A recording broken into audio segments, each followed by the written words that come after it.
For some time, Russia's troops have held the small rural settlement of Ivanivka, which is in the Dnipropetrovsk region of Ukraine. Holding that settlement was important because it could be used as a future bridgehead for assaults, in addition to offering yet another small scrap of territory that Vladimir Putin could use as leverage in peace negotiations. Ukraine had other ideas. Russia wouldn't keep Ivanivka. Instead, Ukraine launched a daring counterattack that trapped the Russian soldiers in a kill zone, partially of their own making. Putin could do nothing about Ukraine's assault as the country has retaken what's theirs. It all starts with the attempted bridgehead. After monitoring the situation in Ivanivka, Ukraine determined that Russia was using the settlement, along with others, in an effort to create a bridgehead across the Vovcha River. Bridgehead is a term that refers to any strong position that an opposing military has taken on enemy territory, with that position being so strong because it's an ideal location from which to launch future attacks. So Ivanivka was going to become a launchpad for Russia, likely for future assaults deeper into Dnipropetrovsk. Any attempt by Russia to build a bridgehead is bad news for Ukraine, which wants to give its enemy as little stable territorial footing as possible. Without bridgeheads, Russia can't amass troops and equipment, so instability is the key for Ukraine. Thus, a plan was formed. Ukraine would launch a daring counterattack against the small settlement that appeared to lie at the heart of Russia's Dnipropetrovsk plans. That attack would not only trap Russian soldiers in Ivanivka, but would also push the enemy back so far that Ukraine could endanger the Russian flank into Dnipropetrovsk, perhaps exposing it to future counterassaults. Specifically, Ukraine's goal was simple. By retaking Ivanivka, Ukraine could neutralize the Russian troops in that settlement before they had a chance to dig in and outflank Ukraine's defending forces nearby in Novopavlivka. As Euromaidan Press reports, clearing the enemy and recapturing Ivanivka would not only eliminate them from the side of the river, but once secured, these positions can also be used for exerting pressure on the flank and isolating other Russian units, further diminishing their offensive capability. However, simple in concept rarely means simple in execution, and the retaking of Ivanivka would be anything but simple, especially as Ukraine needed to be smart about the operation. Charging in all guns blazing might have made for a glorious recapture, but it would also lead to attrition that would make the later isolation of Russian units that Euromaidan Press mentions much more difficult. Ukraine had to take it slowly, making smart use of its soldiers and equipment to entrap the Russian forces in Ivanivka. The element of surprise would be crucial to success, and Ukraine figured out exactly how to create the surprise factor that ultimately led to the downfall of Russia's Ivanivka occupiers. The plan involved heavy use of Ukraine's tanks, which would prove more useful in the counteroffensive than the hordes of drones that Ukraine typically deploys in its defensive positions. We'll explain why that was in a moment, but when it comes to the tanks, their job was simply to surround Ivanivka and pelt the settlement with explosive rounds. Russia's forces would be pinned down, unable to penetrate the armor that Ukraine had deployed, which would in turn leave the door open for later Ukrainian assaults that could clear the territory. None of this is to say that Ukraine's first-person view or FPV drones would have no role in the operation. However, those drones would take a supporting role, as Ukraine intended to deploy them alongside its infantry to conduct a systematic sweep through Ivanivka once Russia's troops were beleaguered and disorganized. The tanks would do the bulk of the damage, followed by FPV drones and soldiers to handle the cleanup. If everything went according to plan, Ukraine would retake a village that Russia intended to use for future assaults in Dnipropetrovsk. This may be the part where you expect us to say that the operation didn't go to plan, but it did, perfectly. A large part of the reason why is that the location of Ivanivka makes it primed for counterattacks when the village is occupied by unprepared forces. The Vovcha River that we mentioned earlier separates the settlement from the main collection of Russian troops in Dnipropetrovsk, which immediately creates logistical challenges. A river needs to be crossed for supplies and reinforcements to reach Ivanivka. For Ukraine, which is defending the side of the river on which Ivanivka is located, this is a huge advantage. But for Russia, which is attempting to cross that river to create the bridgehead that we've mentioned, Ivanivka is a small foothold that needs to be grown before it can become truly useful. Compounding Russia's defensive challenges was a dense fog that descended on the settlement, Euromaidan Press reports. This is where our mention of Ukraine using tanks as its main weapon rather than FPV drones comes into play. Fog is one of the few things that is capable of preventing either Russia or Ukraine from using their drones as effectively as they otherwise would.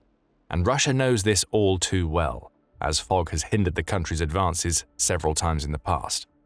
Back in February 2024, fog caused serious problems for Russia.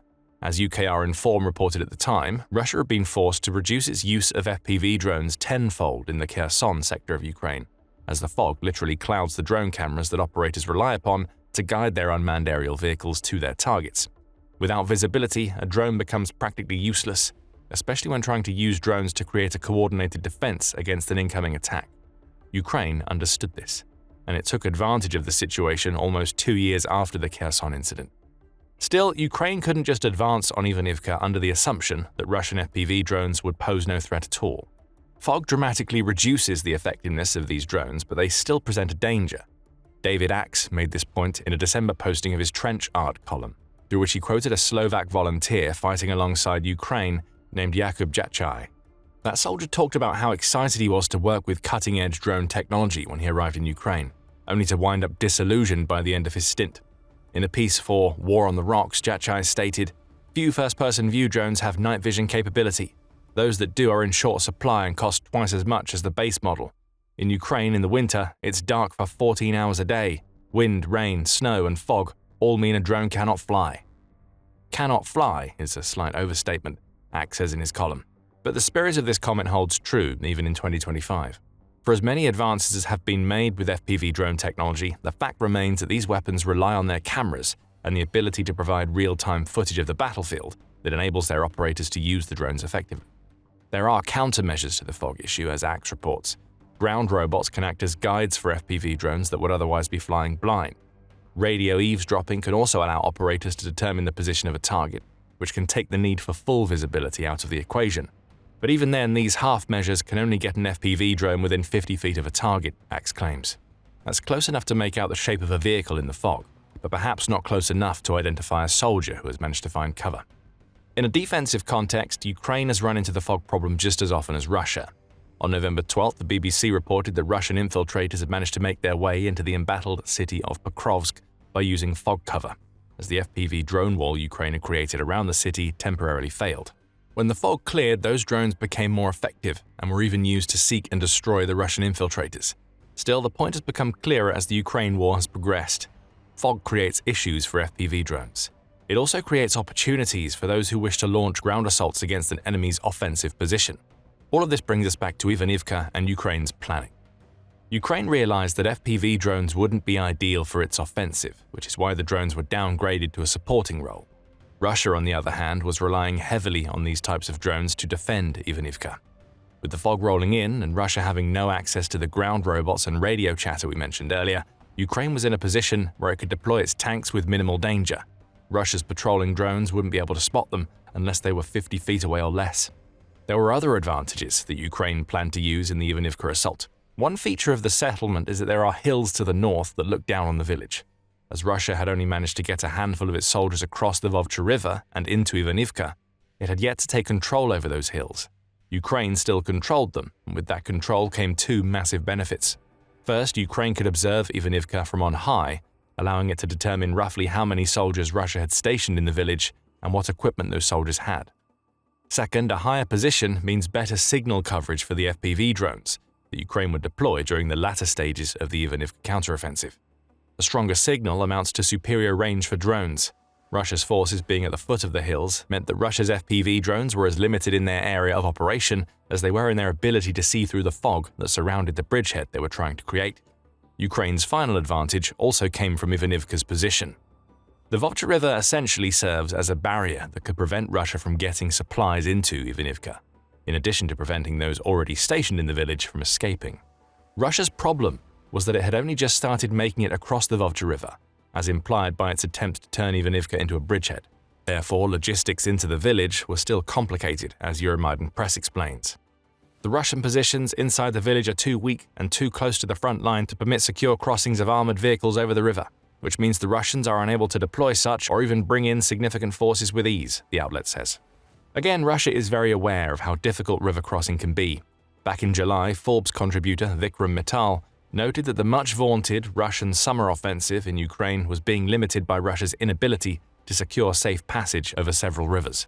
Russia has attempted to create bridgeheads before, notably across the Dnipro River in Kherson.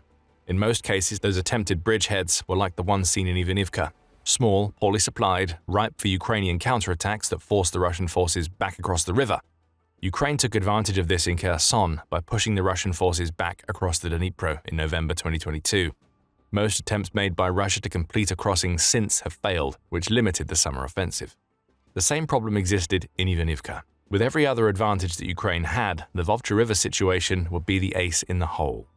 The final piece of the puzzle that would allow Ukraine to spring the trap shut on Russia's Ivanivka troops and take them out. Russia's assault groups in the village were already overextended, Euromaidan press reports, and without the support they needed to continue their push forward, all they could do was wait in Ivanivka and hope that Russia would send more soldiers and equipment across the river, for which there was no secure crossing. That hope was in vain. Ukraine made Russia pay for its lack of logistical nous. Once planning was completed, execution was all that was left. Ukraine's forces waited until the opportune moment, which came when the fog that was already enveloping Ivanivka thickened. With the threat from Russia's FPV drones as low as it could possibly be, Ukraine's tanks rolled in. Specifically, Ukraine deployed Leopard 1A5 tanks, which navigated into concealed positions before they began opening fire on Russian troop gatherings. The Leopard 1A5 is an improved version of Germany's Leopard 1A1A1 main battle tank, and it's one of the most important Western tanks that Ukraine has in its arsenal. Over 100 of these tanks have been pledged or delivered to Ukraine since Putin launched his invasion, with Germany, Denmark, and the Netherlands being the main providers.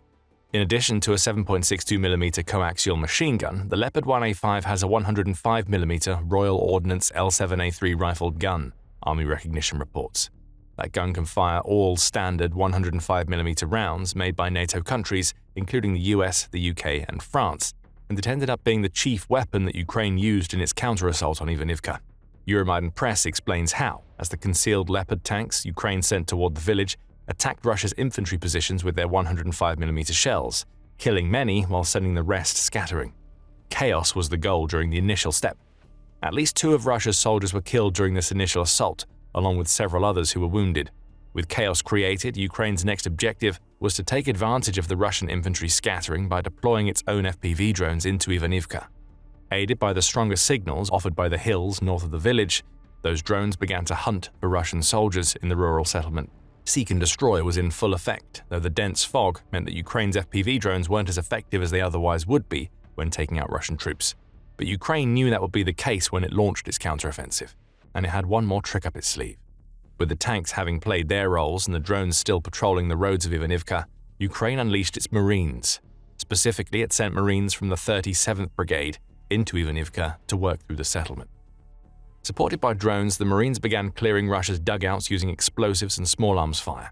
The drones, now more effective due to the guidance provided by Marines on the ground, began dropping grenades on the Russian positions to create even more chaos.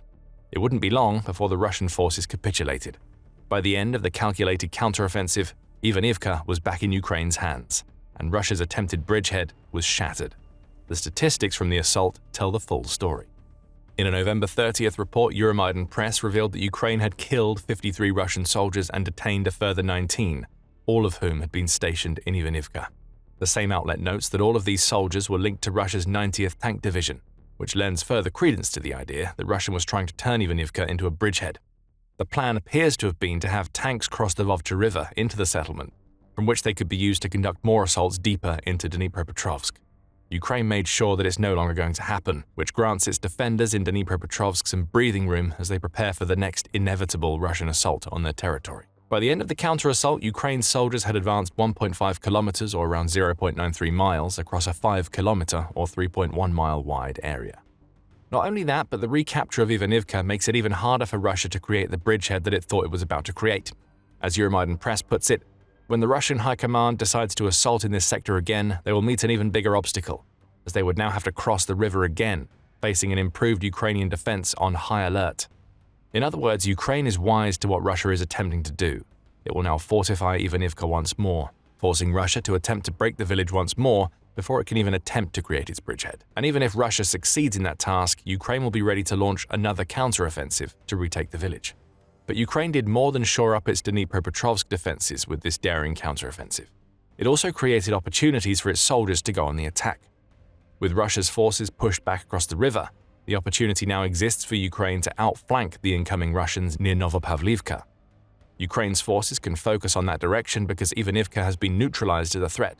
The village can now be used as a bridgehead by Ukraine, through which it can send soldiers to the east to confront the Russians who have crossed the Vovcha River elsewhere.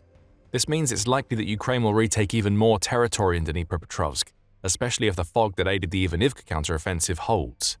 The troops defending Novopavlivka can now engage the Russian forces near that settlement head-on because they know that Ukrainian forces from Ivanivka can stream in to attack those same Russian troops from the sides. A trap was sprung to take Ivanivka. An even bigger trap awaits the Russian troops who thought that the settlement was going to provide them with armored units to support their offensives elsewhere. The only downside for Ukraine during this counteroffensive is that Russia managed to advance elsewhere on that same day that Ivanivka was liberated. The open-source intelligence organization Deep State revealed as much with an updated map of the combat lines stating, "The Ukrainian defense forces have cleared Ivanivka. The enemy has advanced near Myrnohrad." However, Ukraine will be happy that it's liberated a settlement and shown Putin that every advance that his forces make can be reversed with the right strategy and by taking advantage of Russia's seeming inability to keep its advancing soldier supply. Speaking of Myrnohrad, Ukraine is making life hell for the Russian soldiers assaulting that city too. What Deep State didn't mention about the Russian advance in that region was that the advance came at a massive cost to Russia due to yet another of Ukraine's well-laid traps. The Russians thought they were winning until Ukraine's F-16s, Marines, and drones unleashed hell in Myrnohrad. Find out more in our video, and remember to subscribe to the Military Show for more reports on the latest Ukrainian battlefield exploits. And thank you for watching.